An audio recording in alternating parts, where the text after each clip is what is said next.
Assalomu alaykum hurmatli televizor ko'ruvchilar. Uyg'ur televiziyasining kundalik xabarlarini ko'rishinglarni qarshi olamiz. Oldi bilan xabarlarimizning muhim mazmunlarini tanishtiramiz. Sharq Turkistonda 6 nafar kadr atalmış qora kuchlarga jetilib jazolangan. Abdurashid Jalil Qarluq apandi Gollandiyada ziyorati bo'ldi. Amerika Xitoyning bir qism kuzatish uskunalari shirkatlarini qora tizimga kirgizmoqchi. Xitoy ülkeleri pervane hujumiga uchirmoqda. Pakiston Burkutish nomli boshqarilgan bombasini g'albalik sinab qildi. Tövəndə diqqətinizə xəbərlərimizdən təfsili məzmunlarda bolsun. 23 may gündəki Tağırtaq Toru'nun xəbərində Şərq Türkistandakı atalmış İntizam Tekşürüş Komiteti bilan Reviziya Komiteti huquqidan foydalanıb qara və rəzil kuchlar şəkillərinin jinoiy hərəkət bilan shug'ullanishini qo'g'dagan, ularning harakatini qanot ostiga olgan, hatto deloni yo'q qilib qara rəzil kuchlarning zarbidan qechishiga yordam bergan degandek yolg'on qalpoq bilan Jing Nahiya Manda Nizo Chorvachilik taraqqiyot rayonining yochik sekretari Qadirxon Qobil, Ili Qozoq Abnum oblastlik ma'rif idorasining muavin idora boshlig'i Yalqin Osman, Avat Nailik Cemaat Xavfsizlik İdarəsi Amallık Başquruş Çoğ Ətirtining siyasi yetakçisi Nurməhəmməd Mahmud, Pichan Nailik Xalq İşləri İdarəsinin muavin idora boshlig'i Tahir Mehmet qatarlıq Uyğur kadrini atalmış qara kuchlarga jetib jazolagan. Xitoy hukumati ilgari qara kuchlarning kimligiga oid uqtirishlarda qara kuchlarni milliy bo'lginchilik, diniy asabiylik va terrorlik bilan shug'ullanadigan tashkilotlar va jamoatlar, yurtdoshlik, tuqqanchilik, dindoshlik rishtasi bo'yicha guruh uyushtirganlar, bo'lginchi, diniy asabiy kuchlarni qanot ostiga olgan 200 nechta kadrlar chet eldagi qora guruh va razil kuchlar bilan aloqasi bor deb sharhlab kelgan edi.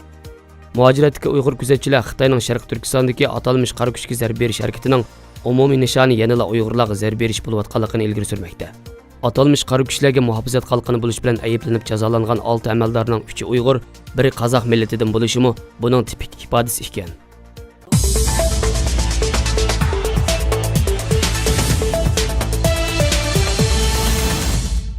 Türkiye Hacı Bayram Veli Üniversitesi Xalqaro Munosabat Fakulteti professori Abdurashid Jalil Qarluq apandi Gollandiyadagi Yevropa Sharq Turkiston ma'rif jamiyatining alohida taklif bilan Gollandiyada ziyoratda bo'ldi. 18 may kuni Abdurashid Jalil Qarluq Gollandiya Amsterdam shahrida 11 oydan beri yolg'iz kishilik namoyishini izchil davomlashtirib kelayotgan fidokor Abdurahim G'aniyni qo'llab Uyg'ur sarxillari haqida so'z qildi va o'zi vatanda bo'lib qolgan bo'lsa Xitoyning jazo lagerlariga kirib ketadiganligini aytish bilan chet eldagi ziyolilarga xitob qildi. O namoyishda o'zimi birga ziyoratchilarga vatan ahvolini tushuntirib, Yevropa İttifaqı, Birleşken Devletler Teşkilatı kişilik hukuk organı sunulgan jadval, lozing kiraxtlarga imzo qo'yib, videoluk so'zlab barliq vatandoshlarni bu harakatni qo'llash va qatnashishga chaqiriq qildi. Abdurahim G'ani Abdurashid Jalil Qarluqning kechich aram olmagan va ro'zdor holatda bo'lsa-mu, yo'lni yiroq ko'may namoyish maydoniga kelib qo'llab berganligidan alohida xursandligini bildirdi. Abdurashid Jalil Qarluq Gollandiyadagi vatandoshlarga leksiya so'zlab, Uyg'urlar davlatini tirildirish uchun avval milliy manfaatni asos qilgan holda millatlashish, ittifoqlashish orqali milliy davlatga asos solish, bu milliy davlatni tirildirish uchun yolg'iz Uyg'urga tayanib bo'lmaydiganligi, davoyimizning yolg'iz Uyg'urning davosi bo'lmasdan butun Sharq Turkiston zamini va uningdagi barliq mavjudotlarning davosi ekanligi, qozoq, qirg'iz, o'zbek, tatar, tojik va o'zini Sharq Turkistonlik sanaydigan, Sharq Turkiston mustaqilligini qo'llaydigan barliq qavmlar, bo'libmi qo'shni turk qarindoshlar musulmonlarni bu davo qatnashtirishning muhimligini ta'kidlab, Xitoyning vatanimizdagi ishg'oliyatini yo'qotish uchun eng avval ideyamiz, ko'nglimiz, uyimiz, so'z harakat, til yoziqimizdagi Xitoy asoratlarini pokiz yo'qotishimiz kerakligini, qalb tozlanmay turib vatan tozlanmaydiganligini aytdi. Bugün bu da Uygur ulaşının, Şarkı Türkistanlık ulaşının aşı millet üçün söz kıygan yazganın bedeline ağır bir şekilde tödavatır. Ben eğer Beijing'de olgan bolsam, eğer Ürümçi'de olgan bolsam, bulanın Katar'da belki çürük etken bulardı. Belki yok olgan bulardı. Bugün ben sırtta, erkin dünyada, şu an biz Amsterdam'da, Dam Meydanı'da, Abdülhamid yenimdeki kardeşimiz, bu ziyalilerimizle birge benimki can dostum, kardeşim, akamның ornadaki ilham toxtunumu, bu şu medeni dünyada, bu şu zulümlü dünyayı konuşturup atılıyor.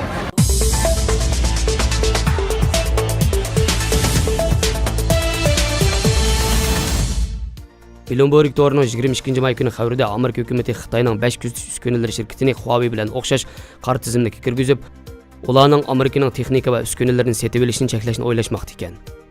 Ahvoldan xabardor kishining bildirishicha, Amerika hukumati Haykang Shiwi raqamli texnik shirkati, Zhejiang Dahua texnik shirkati, Guangxi texnikasi va boshqa ikki shirkatni savdo ministrligining qora tizimlikka kirgizishni o'ylashmoqda.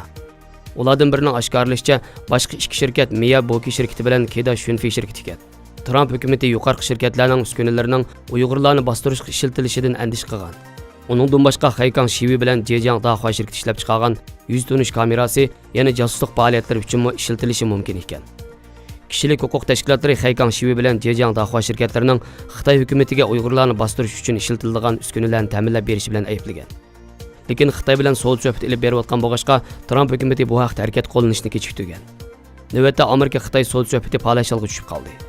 İlginççe Xitoy hukumati kameralar orqali xalqni keng ko'lamda nazorat qiladigan bo'lib, Xaykang Shivi, Dahua qatorliq kuzatish uskunalari korxonalari zo'r iqtisodiy foydaga erishgan. Sonliq ma'lumotlardan ma'lum bo'lishicha, 2016-yili Xitoyda taxminan 176 million silliq kuzatish kamerasi ko'cha, bino va ommaviy o'rinlarni nazorat qilgan.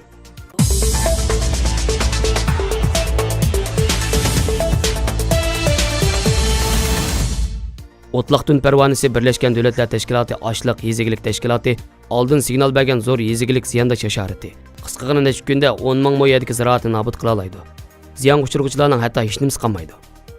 O'tliq tun parvonasi ko'miqonoq, shakar qo'mish, kebaz, oqqonoq, shal, o't-cho'p qatorliqlarni zo'r darajada vayron qiladi. Ziroatlar ziyon uchirgandan keyin odatda mahsulot miqdori 20% dan 30% gacha kamayib ketadi. Ig'ir bo'lganda o'silag'il bo'lmaydi. Xitoy yezigilik texnikasini kengaytirish mulozimat markazi yaqinda o'simliklardagi kasallik va hasharot ofati to'g'risida xabar e'lon qilib, 4-apreldan buyon o'tliq tun parvonasining tarqalish yamrash surati ko'rinarli tezlashgan ekan. 10-may kunigacha 13 o'lka, 61 shahar, 261 nahiyadagi lichinkalar ziyon solgan ko'miqonoqlikni tekshirganda, dastlabki statistikada yuz bergan ko'lam 1,80,000 mo'ga yetgan ekan. Navbatda o'tliq tun parvonasining ko'rilgan doirasi keng. Kengayish surati tez, ziyon solish darajasi ig'ir, o'lchab tekshirish, oldin olish va kontrol qilish intayin qiyin.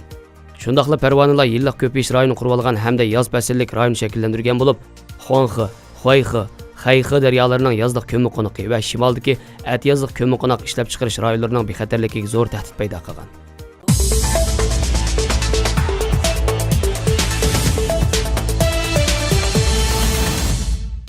Pakiston armiyasi bayonotchisi general Asif Gafur Burkut 2 nomli boshqarilgan bombadan sinoqdan utuqliq o'tganligini bildirdi. General Gafur ijtimoiy taratquv orqali bayonot berib, Burkut 2 nomli quruqliqdan quruqliq qo'yib berilgan ballistik boshqarilgan bombasining g'albilik oxirlashganligini, odatdagi va yadro o'q besh ilib yuradigan mazkur boshqarilgan bombadan yetib berish musofasi 1500 kilometr ekanligini, bombaning Oman dengizidagi nishonni utuqliq pachaqlab tashlaganligi, Burkut 2 Pakiston ehtiyojli bo'layotgan rayon xarakterlik muqimlik uchun zarur bo'lgan yaltaydurg'ichi kuchga ekanligini bildirgan. Pakiston o'tgan yildan hozirgacha uzun va o'tir masofalik boshqarilgan bombalarni sinab qilgan. Sinoqlarda Burkut va Gauri tipli bombalarni ishlatgan. Xabarlarimizni ko'rganinglarga rahmat. Ko'rishguncha omon bo'linglar. Xayr xo'sh. Allohga omonat.